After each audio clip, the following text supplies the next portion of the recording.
नमस्कार विद्यार्थी मित्रांनो, मी प्रवीण सर आणि मॅथ्स अनलिमिटेड या यूट्यूब चॅनलवर तुम्हा सर्वांचं स्वागत आहे। या चॅनलच्या अंतर्गत आपण 10वी 12वी इंजिनिअरिंग यांच्या सिलेबस रिलेटेड व्हिडिओज आपण बनवत असतो। आजचा आपला टॉपिक आहे 12th CET सीरीज मधील इंटिग्रेशन हा चॅप्टर। इंटिग्रेशन हा खूप मोठा चॅप्टर असल्यामुळे आपण त्याला पार्ट्स मध्ये डिस्ट्रीब्यूट करूया। आपण टोटल इंटिग्रेशनचे 10 पार्ट्स केलेले आहेत आणि प्रत्येक लेक्चरला आपण एक एक आणि दोन दोन असे पार्ट्स बघणार आहोत। आता आपण बघूया इंटिग्रेशनचा सगळ्यात पहिला part, integration by standard results. हा आपला टाइप नंबर 1 आहे। या टाइप मध्ये आपल्याला फक्त सिंपल बेसिक फॉर्म्युलेज वापरायचे आहेत। मी आता तुम्हाला स्क्रीनवर हे जे इंटिग्रेशनचे फॉर्म्युले दाखवत आहेत, हे फॉर्म्युले सगळे आपले तयार पाहिजेत। सोबत आपल्याला काही ट्रिग्नोमेट्रिकचे फॉर्म्युले, हे जे काही आहेत ट्रिग्नोमेट्रिकचे फॉर्म्युले, ते पण आपले परफेक्ट असले पाहिजेत। त्यानंतर आपण इंटिग्रेशनला छानपैकी सॉल्व्ह करू शकतो आणि याच्यामध्ये स्कोर करू शकतो। आपल्याला जे इंटिग्रेशन काढायचं असतं ते एकूण 5 फंक्शनचं इंटिग्रेशन काढायचं असतं। ते 5 फंक्शन्स कोणते बघूया। शॉर्टकट मध्ये मी तुम्हाला असं सांगेन, हे लक्षात ठेवा, ILET लक्षात ठेवताना आयलेट लक्षात ठेवा, पण जेव्हा आपण सॉल्व्ह करायला जाऊ तेव्हा काय करायचं, हा जो मधला L आहे तो स्टार्टिंगला लावायचा। L for logarithm, I for inverse, A for algebraic, T for trigonometric आणि E फॉर एक्सपोनेन्शियल। असे फक्त हे 5 प्रकारचेच फंक्शन्स आहेत आणि या फंक्शनचं आपल्याला इंटिग्रेशन घ्यायचं आहे युजिंग स्टँडर्ड रिझल्ट्स। पण आता इंटिग्रेशनचे जे 10 टाइप बघणार आहोत, हे 10च्या 10 टाइप मध्ये फक्त आपल्याला हे 5 फंक्शनच इंट्रोड्यूस होणार आहेत आणि फक्त या 5 फंक्शनचंच आपल्याला इंटिग्रेशन काढायचं आहे। बघूया type number 1, if integration of f of x dx is equal to f of x, then integration of f of x चा square f of x square dx is equal to what। आता पहिल्यांदा हा question solve करण्यात आपण पहिल्यांदा याचं काय करूया, बेसिक समजून घेऊया। जेव्हा आपण एखाद्या फंक्शनचं इंटिग्रेशन काढतो, integration of f of x with respect to x, आणि त्यासाठी आपण हा विथ रिस्पेक्ट टू x म्हणजे आपण dx इथे घेतो आणि याचं इंटिग्रेशन आपण काढतो। या क्वेश्चन मध्ये काय दिलेलं आहे, तर असा कोणताही f of x त्याचं आपण जर इंटिग्रेशन काढलं विथ रिस्पेक्ट टू dx तर त्याचा आन्सर f of x च येतं। ऑलराइट, म्हणजे याचा आन्सर काय येणार आहे, f of x, म्हणजे ज्याचं आपण इंटिग्रेशन काढणार ना तेच आपला आन्सर मध्ये इथे मिळणार आहे। मग अशी कोणती टर्म आहे ज्याचं इंटिग्रेशन काढलं की आन्सर तीच टर्म येते, तर ती टर्म आहे e raised to x। बघा फॉर्म्युलामध्ये integration e raised to x with respect to dx हा किती येतो, e raised to x च येतो। आपण या दोघांची कंपॅरिझन करूया। इंटिग्रेशन आहे f of x म्हणजे काय, e raised to x, dx is equal to f of x म्हणजे e raised to x, म्हणजे या प्रश्न जो आहे तोच आन्सर आहे। ओके, हे आपल्याला गिवन आहे। आता आपण बघूया की याचा आपला स्क्वेअर घ्यायचा आहे। मग स्क्वेअर घेतल्याने काय फरक पडतो ते आपण बघूया। म्हणजे बघा, integration of f of x ब्रॅकेटचा square dx is equal to f of x म्हणजे काय आपला e raised to x आहे, e raised to x चा स्क्वेअर dx हा आपल्याला शोधायचा आहे। तर मग आपण इंटिग्रेशन ऑफ e ची पॉवर x आहे आणि x ची पॉवर परत काय 2 आहे, म्हणजे लॉ ऑफ इंडायसेस पॉवरची काय होणार, मल्टिप्लिकेशन। जर एखाद्या फंक्शनच्या पॉवरची पॉवर असेल तर पॉवरचं काय होतं, मल्टिप्लिकेशन होतं। x into 2 2x e raised to 2x dx, याचं आपल्याला आता इंटिग्रेशन काढायचं आहे। इथे बघूया आपण, e चं इंटिग्रेशन ईच राहतं, म्हणजे e raised to 2x चं integration e raised to 2x च राहणार आहे आणि divided by derivative of power म्हणजे किती, 2x। So e raised to 2x as it is divided by derivative of 2x, 2 constant, बाहेर x चं derivative 1, so e raised to 2x divided by 2 आलं। पण हे आन्सर आपल्या ऑप्शन्स मध्ये नाही, कारण आपला ऑप्शन f of x मध्येच आहे। आता बघा, e raised to 2x म्हणजे काय, e raised to 2x म्हणजे काय, f of x चा स्क्वेअर। आपण इथे अशा फॉर्म मध्ये लिहूया, f of x चा square divided by 2। This is the final answer. Here option A is correct. Okay, question number 2, integration of numerator मध्ये x plus 1 divided by denominator मध्ये x raised to 1/2 with respect to dx। आता याचं आपल्याला integration काढायचं आहे। आता बघा, numerator आणि डिनॉमिनेटर दोन्ही ठिकाणी आपल्याला अल्जेब्रिक फंक्शन येत आहे। सो एकच डिनॉमिनेटर असल्यामुळे हा डिनॉमिनेटर आपण दोघांना वरती सेपरेटली डिवाइड करू शकतो। ठीक आहे, करून बघूया आपण। Integration x divided by x raised to 1/2 plus 1/x raised to 1/2 आणि या दोघांचं कंबाईंड इंटिग्रेशन घ्यायचं आहे। आपण या दोघांचं सेपरेटली इंटिग्रेशन घेऊ शकतो।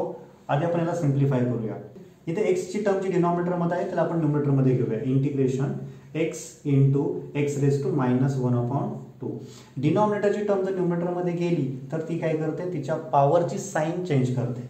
1/2 चा बघा -1/2 झाला, प्लस इथे पण डिनॉमिनेटरची टर्म न्यूमरेटर मध्ये घेऊया, x raised to -1/2 अशा प्रकारे, आणि दोघांचं integration with respect to dx आहे। मल्टिप्लिकेशन, इथे पॉवर x ची 1 आहे, इथे x रेस टू -1 2 आहे. बेस सेम, पॉवरची काय होणार addition, x raise to 1 - 1/2 plus x raise to -1/2 dx. एक मधून जर हाफ मायनस केला तर आपल्याला हाफ शिल्लक राहणार आहे. So x raise to 1/2 plus x raise to -1/2 यांचं दोघांचं आपल्याला इंटिग्रेशन घ्यायचं आहे विथ रिस्पेक्ट टू dx. बघा इथे x ची पॉवर काहीतरी आहे, फॉर्म्युला कोणता यूज करणार, x रेस टू n चा. Integration x raise to n काय येतं, x raise to n+1 divided by n+1. पॉवरमध्ये एक प्लस करायचा आहे आणि जे काही आन्सर येईल त्याच आन्सरने त्या टर्मला डिवाइड करायचं आहे. फॉर एक्झाम्पल इथे बघा काय येणार, x रेस टू पॉवरमध्ये एक ॲड करायचा 1/2 प्लस 1 डिवाइडेड बाय 1/2 प्लस 1. इथे जी पॉवर आहे तीच पॉवर खाली द्यायची plus x raise to -1/2 plus 1 पॉवरमध्ये एक ॲड करायचा आणि जी काय टर्म येईल त्याने डिवाइड करायचं अँड प्लस c म्हणजे कॉन्स्टंट. फायनल आन्सर आपण वरती लिहूया, is equal to x raise to 1/2 plus 1 it's a 3/2 divided by 3/2 plus x raise to -1/2 plus 1 म्हणजे काय होणार 1/2 डिवाइडेड बाय 1/2 प्लस c. आता बघा डिनॉमिनेटर मध्ये न्यूमरेटर अपॉन डिनॉमिनेटर आहे, तर डिनॉमिनेटर उलटा मल्टिप्लाय होणार आहे न्यूमरेटर मध्ये. So 2/3 into x raise to 3/2 plus 1/2 उलटा मल्टिप्लाय होणार, so 2/1 x raise to 1/2 plus c. This is the final answer. या क्वेश्चन मध्ये आपण फक्त एकच फॉर्म्युला वापरला, integration of x raise to n. Here option C is correct.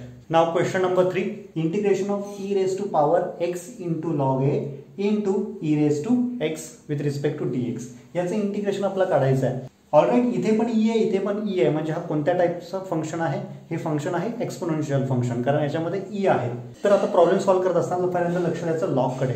Log आहे म्हटल्यानंतर आपल्या लॉगचे फॉर्म्युले आलेच पाहिजे. पहिला बेसिक फॉर्म्युला आहे x into log a is equal to log a raise to x. लॉगमध्ये आपण काय करू शकतो, हा जो पुढे x जो आहे जो मल्टिप्लाय आहे इथे, तो आपण लॉग नंतरची जी टर्म असेल तिच्या पॉवरमध्ये घेतो या प्रकारे, किंवा पॉवरमध्ये असेल तर तो पुढे पण आपण घेतो. नाव तो फॉर्म्युला आपण इथे यूज करणार आहे. Alright, so integration e raise to log a as it is, आणि हा x a च्या पॉवरमध्ये जाऊन बसला into e raise to x into dx. आता बघा e आणि लॉग, नेहमी e आणि लॉग एकमेकांच्या विरुद्ध काम करतात. इथे e raise to log ax, आता इथे जो छोटा e दिसतोय तो तुम्हाला त्या लॉग एचा बेस आहे. e raise to log e ही जी टर्म असेल या टर्म एकमेकांना कॅन्सल करतात आणि लॉग नंतरची टर्म आपल्याला ॲज इट इज आन्सरमध्ये मिळते. म्हणजे बघा इथे हा नॅचरल लॉग आहे, तर डेफिनेटली याचा बेस काय असणार आहे, ई असणार आहे. आता हा ई आणि त्याच्या पॉवरमध्ये जो लॉग आहे या सगळ्यांचा आन्सर काय येणार आहे, 1 येणार आहे, आणि ए रेस टू एक्स आपल्याला ॲज इट इज मिळणार आहे. So integration of a raise to x into e raise to x. ही टर्म फार महत्त्वाची आहे, लॉजिक व्यवस्थित समजून घ्या. लॉग आणि ई एकमेकांना कॅन्सल करतात with respect to d x. दोघांची पॉवर सेम आहे, सो यांचं आपण मल्टिप्लिकेशन करू शकतो आणि पॉवर यांना सेपरेट देऊ शकतो. Integration a into e raise to x, कारण पॉवर सेम आहे with respect to d x. आता कोणतं फॉर्म्युला आपण इथे अप्लाय करणार आहे, आता बघा ए आणि ई दोन्ही कॉन्स्टंट टर्म आहेत. कॉन्स्टंटची power x, a raise to एक्सचं इंटिग्रेशन काय येतं, a raise to x divided by log a. मित्रांनो फॉर्म्युलाशिवाय पर्याय नाही, फॉर्म्युले परफेक्टच पाहिजेत आपले. ना एच्या ठिकाणी येते इथे कोणती टर्म आहे, ए ही टर्म आहे. सो याचं इंटिग्रेशन ही टर्म ॲज इट इज म्हणजे a into e raise to x divided by लॉगमध्ये ए, म्हणजे लॉगमध्ये कॉन्स्टंट. इथे कॉन्स्टंट कोण आहे, ए ई हा कॉन्स्टंट आहे. So this is the final answer. So here option B is correct. Now question number 4, integration e raise to 6 log x minus e raise to 5 log x divided by e raise to 4 log x minus e raise to 3 log x with respect to dx. असा आपल्याला problem solve करायचा आहे. ना इथे तुम्हाला long term दिसते, म्हणजे आपल्या 5 फंक्शनपैकी इथे लॉगचा प्रॉब्लेम आहे. ईच्या पॉवरमध्ये 6 log x आहे आणि लॉगच्या पुढे एखादी टर्म असेल तर ती आपण लॉग नंतरची जी टर्म आहे त्याच्या पॉवरमध्ये देऊ शकतो. इथला x आपण या एच्या पॉवरमध्ये घेऊन जाऊ शकतो, log a raise to x याप्रमाणे. म्हणजे 6 हा एक्सच्या पॉवरमध्ये जाणार आहे. बघा e raise to log x raise to 6, 5 एक्सच्या पॉवरमध्ये जाणार, minus e raise to log x raise to 5 same इथे पण तीच प्रोसेस होणार आहे 4xच्या पॉवरमध्ये जाणार e log x raise to 4 minus e log x raise to 3 या प्रकारे ती जाणार आहे. नाव दुसरा फॉर्म्युला जर ई ची पॉवर लॉग असेल आणि तो पण नॅचरल लॉग म्हणजे ई त्याचा बेस ई असेल तर ई आणि लॉग ई एकमेकांना कॅन्सल करतात आणि लॉग नंतरची जी टर्म असेल ती टर्म आपल्याला ॲज अ आन्सर म्हणून मिळते. इथे बघा ई आणि लॉग एकमेकांना कॅन्सल करणार सेम वे चारही ठिकाणी ई आणि लॉग कॅन्सल होऊन फक्त एक्स मधल्या टर्म्स आपल्याला शिल्लक राहणार आहेत. Integration x raise to 6 minus x raise to 5 divided by x raise to 4 minus x raise to 3. आता लॉगरिथम म्हणून प्रॉब्लेम डायरेक्ट अल्जेब्रिक मध्ये आला आपला पूर्णपणे लॉग निघून गेला. इथे आता फक्त बघायचं की आपण कॉमन कोणाला घेऊ शकतो.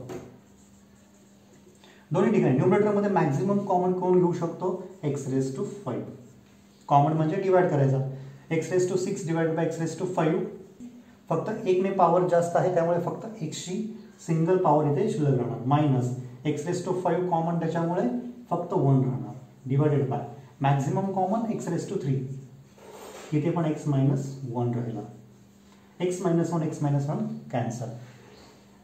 Integration x raised to 5 divided by x raised to 3.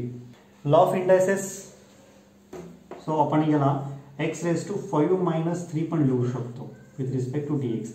5 minus 3 म्हणजे 2. So integration x square with respect to dx. Now इथे कोणता फॉर्म्युला आपला यूज करणार आहे x raised to n चा पॉवर मध्ये n plus 1 divided by n plus 1. इथे n किती आहे 2 आहे x raised to 3 divided by 3 2 plus 1 and plus c. This is the final answer. Here option A is correct. Next problem, integration 1 upon 1 plus cos 8x dx is equal to what? So याच्यामध्ये बघितलं तर cos 8x आहे numerator मध्ये कोणतीच term नाहीये आणि 1 plus cos 8x आहे. So अशा वेळेस काय करायचं cos ची पॉवर इथे 1च आहे आपण cos 2 थीटा चे फॉर्म्युले आठवायचे. cos 2 थीटा तीन फॉर्म्युले आहेत पण इथे लागणारा फॉर्म्युला आहे cos 2 theta is equal to 2 cos square theta minus 1. Okay इथे जर डबल अँगल असेल तर त्याच्या हाफ अँगल स्क्वेअर टर्मच्या इथे घ्यायचा आहे. बघूया आता आपल्याकडे 1 प्लस आता बघा cos 8x आपल्याकडे cos 8x is equal to 2 cos square इथे थीटा म्हणजे अँगल हाफ झालेला आहे 4x चा हाफ किती येतो सो इथे पण 8x चा हाफ करावा लागेल 8x चा हाफ येतो 4x मायनस 1 हा मायनस 1 इकडे येऊन काय होणार आहे प्लस होणार आहे cos 8x plus 1 is equal to 2 cos square 4x. Alright म्हणजे आपल्याला याची एकच क्वांटिटी मिळाली ती म्हणजे 2 cos स्क्वेअर 4x. आपण ते इथे पुट करूया is equal to integration 1 upon 2 cos square 4x with respect to dx. 2 जो कॉन्स्टंट आहे तो बाहेर नाव 1 अपॉन cos इज sec आणि याची पॉवर किती आहे 2 त्याच्यामुळे हा sec स्क्वेअर 4x dx. कोणाचं डेरिव्हेटिव्ह sec स्क्वेअर x येतं किंवा integration of sec square theta with respect to d theta काय आन्सर येतं tan थीटा. इंटिग्रेशन आणि डेरिव्हेटिव्ह एकमेकांचे ऑपोजिट असतात. tan थीटाचं डेरिव्हेटिव्ह sec स्क्वेअर थीटा आणि sec स्क्वेअर थीटाचं derivative tan theta. Alright so याचं इंटिग्रेशन tan थीटाचं डेरिव्हेटिव्ह sec स्क्वेअर थीटा आणि आता sec स्क्वेअर थीटाचं इंटिग्रेशन tan थीटा. सो इथे आपल्याला इंटिग्रेशन काय मिळणार आहे tan 4x. ऑलराईट हे फक्त sec स्क्वेअरचं इंटिग्रेशन झालं. हा नंतरचा जो 4x आहे याचा डेरिव्हेटिव्ह डिवाइड करायचा d by dx of 4x. All right 4 as it is x चा डेरिव्हेटिव्ह 1 मिळणार आहे. So 1/2 into tan 4x divided by 4 into 2 8. So final answer tan 4x divided by 8. This is the final answer. Here option D is correct. Now this is today's last question. Integration of dx divided by sin square into cos square x with respect to dx. आता बघा हा problem आल्यानंतर काय करायचा denominator मध्ये sin square into cos square आहे पण numerator मध्ये काहीच नाही याचा अर्थ किती आहे 1 आहे. आपण जर हवं तर इथे आपण 1 पण घेऊ शकतो. साइन स्क्वेअर आहे मल्टिप्लाय बाय कॉस स्क्वेअर आहे हा कोणाचा फॉर्म्युला नाही किंवा या दोघांना आपल्याला सॉल्व पण नाही करता येत. पण न्यूमरेटरमध्ये जो 1 आहे या 1 ला आपण काय रिप्लेस करू शकतो का पण त्याची लिंक कुठे मिळते? डिनॉमिनेटरमध्ये. डिनॉमिनेटरमध्ये दोन्हींचा स्क्वेअर आहे. ऑलराईट. सो 1चा आणि साइन स्क्वेअरचा आणि कॉस स्क्वेअरचा सर्वात easy formula 1 is equal to sine square theta plus cos square theta. But दोघांचा अँगल सेम पाहिजे. सो आपण 1ला रिप्लेस करूया. 1च्या ठिकाणी sine square x plus cos square x divided by sine square x into cos square x. आता बघा न्यूमरेटरमध्ये 2 term आल्या आणि या दोन्ही टर्मसाठी फक्त एकच डिनॉमिनेटर आहे. तर आपण डिनॉमिनेटर दोघांना सेपरेट देऊया. Integration sine square x divided by sine square x into cos square x d x plus integration of cos square x divided by sine square x into cos square x d x. हा denominator आपण दोघांना separate दिला. Sine square cancel. 1 अपॉन cos square. 1 अपॉन cos म्हणजे sec असतो आणि square 1 अपॉन कॉस म्हणजे integration of sec square x d x plus इथे cos square cancel. 1 upon sine square. 1 upon sine काय असतो? कोसेक असतो. पण इथे स्क्वेअर असल्यामुळे कोसेक स्क्वेअर येणार आहे. Integration of cosec square x d x. ना सेक स्क्वेअरचं इंटिग्रेशन टॅन आणि कोसेक स्क्वेअरचं इंटिग्रेशन मायनस कॉट. कोसेक स्क्वेअरचं इंटिग्रेशन काय असतं? Minus cot. आपण रिप्लेस करूया. याचं integration direct tan x. Cosec square एक्सचं integration minus cot x. So minus cot x plus c. This is the final answer. So option C is correct. Now guys आपण बघितलं simple trigonometric फॉर्म्युले आणि इंटिग्रेशनचे basic results हे जर चांगले पक्के असतील तर आपण हा इंटिग्रेशन मधला पहिला टाईप आपण इझिली सॉल्व्ह करू शकतो. सो नेक्स्ट व्हिडिओमध्ये आपण आता इंटिग्रेशनचे राहिलेले टाईप्स बघणार आहोत. सीईटीचे इतर लेक्चर्स त्यांची लिंक तुम्हाला या व्हिडिओच्या डिस्क्रिप्शन बॉक्समध्ये मिळणार आहे. तेही नक्की पहा. गाईज थोडंसं कॉन्सन्ट्रेट करा आणि छानपैकी अभ्यास करा. तुम्ही डेफिनेटली चांगला स्कोअर करणार आहात. Thank you guys.